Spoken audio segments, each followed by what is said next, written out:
An insanity plea at the last hour. This is the man accused of masterminding the murder of a Palestinian teenager. 30-year-old Yusuf Ben David arrived in court on Monday morning.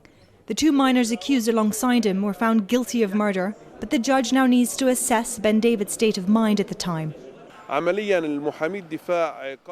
surprised at this last-minute insanity plea. The suspect's lawyers have delayed his final verdict. It's manipulation. He can't get away with this crime, which he reenacted in detail for the police.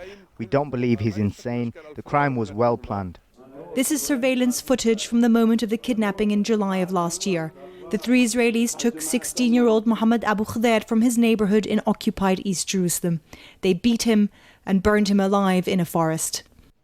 After their arrest, they told Israeli security services that they did it in retaliation for the murder of 3 teenage Israeli settlers in the occupied West Bank a month before.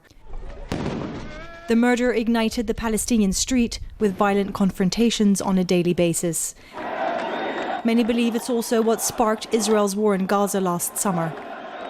Back outside the court in occupied East Jerusalem, security was tight. It's taken a year and a half for this partial verdict to be reached, but questions remain. Will the main ringleader be found guilty? And how will the 2 minors be sentenced?